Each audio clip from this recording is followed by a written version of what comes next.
síndrome de Estocolmo é quando a vítima passa por algum tipo de agressão, violência, abuso, elas são intimidadas e no final das contas elas acabam criando algum tipo de simpatia, né? Começa a criar um vínculo ali que pode começar com uma amizade e se transformar em amor. A vítima acaba se identificando com o seu agressor. E no vídeo de hoje a gente vai relembrar algumas personagens de novela que pareciam que tinham essa mesma síndrome. Oi gente, tudo bem com vocês? Eu sou a Aldine e seja muito bem-vindo de volta ao meu canal. Bora falar de novela? Você aí ainda deve se lembrar, não é verdade? Que o termo síndrome de Estocolmo surgiu ainda lá em 1973 devido a um caso real que aconteceu, um assalto a um banco. Vocês lembram, gente, que eles foram lá assaltar, o assalto durou uns 6 dias e no final das contas os reféns acabaram, né, criando um afeto, gente, pelos assaltantes. Foi uma história assim...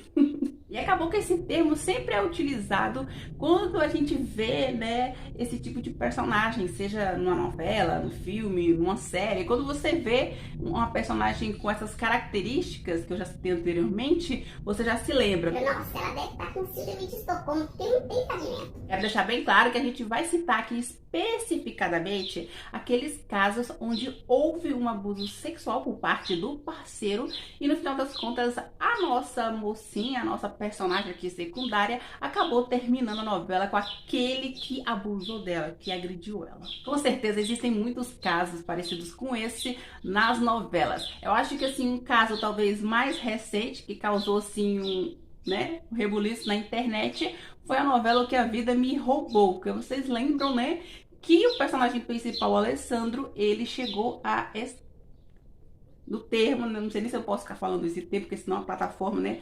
Mas vocês sabem que ele abusou da Montserrat.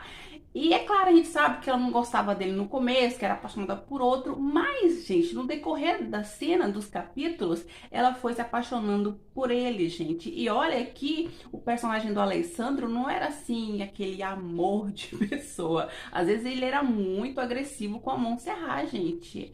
Assim, relacionamento bem tóxico deles dois, não é verdade? Não pode deixar de mencionar que essa novela O Que a Vida Me Roubou, ela já é um remake de uma produção antiga. E tanto a primeira versão, né, Bodas de Ódio, quanto a outra versão que foi feita, Amor Real, a gente tem que mencionar que são novelas de época, tá bom, gente? Novelas de época.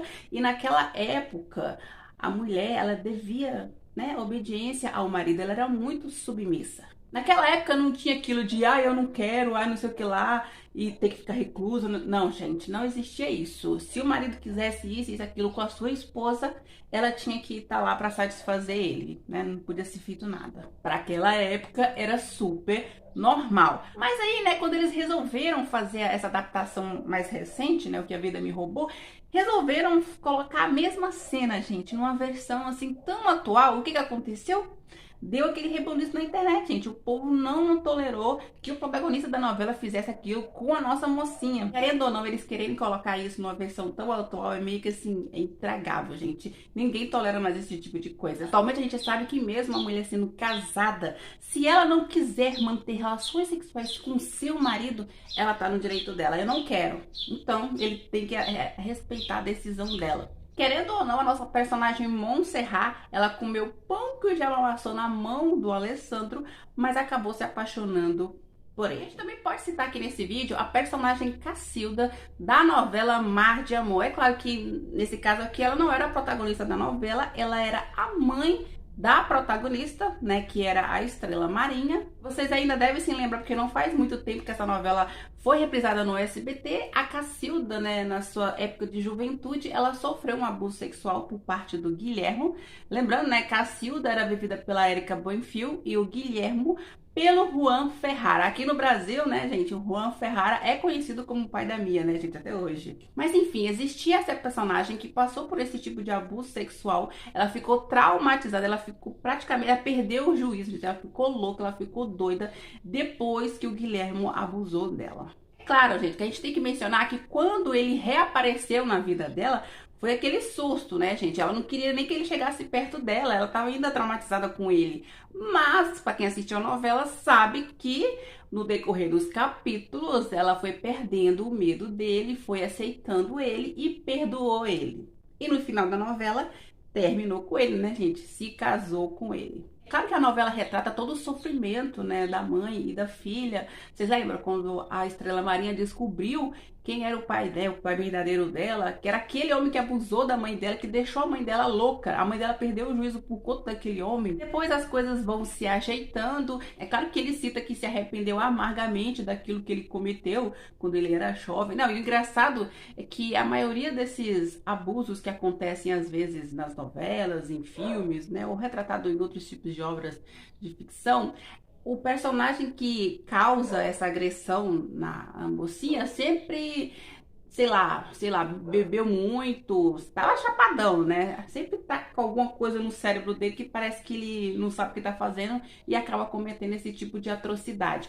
Lembrando que isso não é justificativa, tá bom, gente? Não é porque o cara tá bêbado que ele tem direito de ficar fazendo esse tipo de coisa.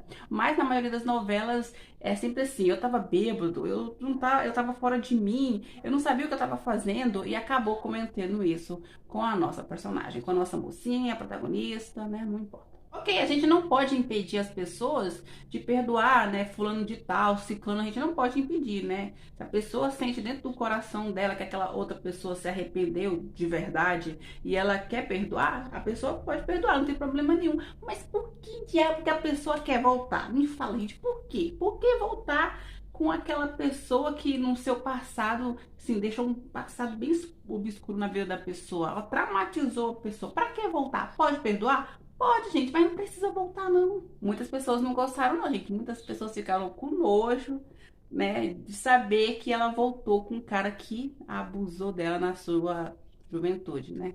Ela perdeu a inocência dela nas mãos do Guilherme, mas voltou com ele lá.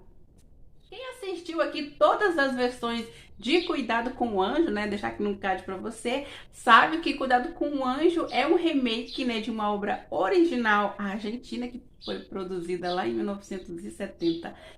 Deve ainda se lembrar que eu citei a novela Una Muchacha Llamada Milagros, que dessa versão original vocês conhecem Cuidado com o Anjo, Minha Amada Beatriz e outras versões que foram produzidas em base, né, baseado nesse texto. E nessa versão original, a nossa personagem principal, ela passou por um tipo de abuso sexual pelo nosso protagonista e no final das contas, ela terminou a novela com ele. A gente sabe que na versão de Cuidado com o Anjo, esse assunto ele foi atenuado, porque assim, o personagem do João Miguel, ele não chegou às vias de fato com a Malu, mas houve uma tentativa de um abuso ali, né? Não foi concretizada, graças a Deus. Mesmo que ele não tenha chegado às vias de fato com a personagem, ela ficou traumatizada desde aquele dia que aquele cara tava perseguindo ela, tentando, né, forçar alguma coisa. Mas na versão original desta novela, a personagem realmente sofreu abuso sexual, mas terminou a novela com o seu abusador. Falando nisso, eu quero colocar um bônus aqui nesse vídeo, porque eu vou falar agora de uma novela, ela não é uma novela mexicana, tá, gente? Ela é uma novela venezuelana, mas nessa novela, a nossa protagonista, ela passou por um abuso sexual e ela também terminou a novela com aquele homem com crápula que abusou dela. Você aí que tá me assistindo, ainda se lembra da novela Leonela? Como eu já citei, é uma novela venezuelana que tinha a Mayra Alexandre e o Carlos Olivier. Vocês lembram? Falando nisso, né, gente? O povo gostava muito desses dois atores, né? Tanto que eles já fizeram mais de uma novela como protagonistas. Mas, enfim, nessa novela ela passou por esse abuso. É porque, assim, quando a novela começa, gente, ela tem um namoradinho dela e tudo mais. E o namoradinho dela era meio escroto. E em um belo dia, né, lá na sua festa de noivado, ele tá meio assim, agressivo e tudo mais. O cara é nojento, arrogante. E acaba esbarrando com o personagem do Carlos Olivier. Na novela, né, era chamado de Pedro Luiz. Então eles brigam e tudo mais. E o Pedro Luiz fica com raiva, né, do namorado da Leonela, gente. E o que que ele quer fazer como vingança? Isso mesmo que você tá pensando, gente. Ele acaba abusando da namorada dele, né, da Leonela, que fica traumatizada, né, desde esse dia. Depois que acontece todo esse abuso, gente, o namoradinho dela larga ela, as pessoas que ela achavam que eram amigos dela de verdade também largam ela é meio que excluída da sociedade por conta disso, né? Praticamente a vida dela era um mar de rosa, tava tudo lindo e perfeito. E depois desse dia fatídico, né, em que o Pedro Luiz abusa dela sexualmente, tudo virou de cabeça para baixo na vida dela. E é claro, como acontece na maioria das novelas, desse abuso sexual, a personagem acaba engravidando. E nessa novela, a princípio, ela não queria a criança, tanto que quando a criança nasce, ela dá para adoção. Só que acontece, bate o arrependimento nela e ela quer a criança de volta. Só que até isso acontecer, né, gente, o personagem do Pedro Luiz foi até preso na novela e tudo mais, mas ele consegue a guarda da criança. Gente, rola um fuzuê louco nessa novela. Lembrando da gente mencionar que o texto dessa novela é da nossa queridíssima Délia Fiatio, como vocês já sabem, né, gente? A maioria das novelas da Délia Fiatio sempre tem isso, gente. Da personagem passar por algum tipo de abuso e acabar voltando com o cara que abusou dela. E essa novela é engraçada porque lá na Venezuela, houve uma época na Venezuela que não podiam fazer produções muito longas. Então essa novela Leonela foi dividida em duas partes. A primeira, né, em 83 e a segunda em 84. Era com outro nome, né, gente? Miedo al Amor. Tinha, né, a versão de 1983, Leonela, e a sua segunda parte em 1984, Miedo al Amor. Falando nisso, gente, quando fizeram um remake dessa novela, porque assim, foi uma novela de bastante sucesso na Venezuela, mas também uma novela que também teve muitas polêmicas, até porque, né, gente, a novela estava retratando, falando sobre um estupro que se transformou em amor.